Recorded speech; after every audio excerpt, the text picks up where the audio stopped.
दो तीन मेरी बेटियां ने, एक मेरा बेटा वे, वो बच्चे ने, तो तीन बेटियां ने। इतों गए ने स्वात गड्डी करा के ना, वो कोई लख का किराया करके 5 दिन टूर से गए ने। इतों का चले गए ने। उस तो बाद सुबह तक रात तक कोई नहीं आया। सुबह मैं आप ही फोन किया अपने दिमाग, उन्हें मैंने कहा भी अबू जी असी ना जान लाल कगार से लेकर स्वात वाले पास इधर आ गए। मैं चलो ठीक है। उस तो बाद फिर मैं थोड़ा फिर मैं राबता किया तो मैंने कह लगा अबू जी असी ना स्वात आ गए, तो उत्थे आके असी हुण नाश्ता कर लगे। उस तो बाद उन्हें मैंने फिर राबता, फिर मैं ही राबता किया तो मैंने कह लगे बस मेरी बेटी छोटी तो दबाद मेरा टाणा मार के रोन लग पे। मैं क्या अबू जी साढ़े बच्चे रुड़ गए।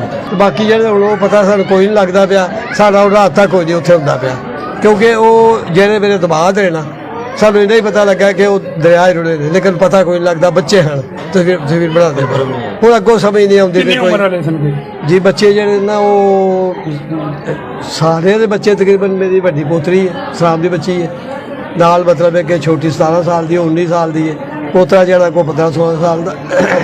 उस तो दूसरे के बच्चे भी ने हूँ मैनू याद आती भी, लेकिन ये पता लगता भी किन्ने किन्ने उन्होंने को पता लगता पाया। इस बार नहीं नहीं इस बार उस तो बाद राबता ही नहीं ना, बस इन्हें बच्चे रुड़ गए नाले रोंदे हैं पे बड़े कलाते हैं। उस तो बाद सारा राबता कोई नहीं आया।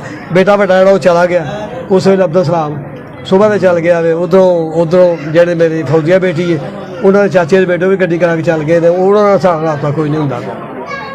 हूँ उत्थे पहुँचे तो फिर पता लगे मेरे साहब अं तो रुड़ गया, क्योंकि नुकसान हूँ सही पता नहीं लगता पाया सानू। उत्थे राबता उन्होंने हो तो फिर पता लगता, लेकिन बच्चे ही जेडे ना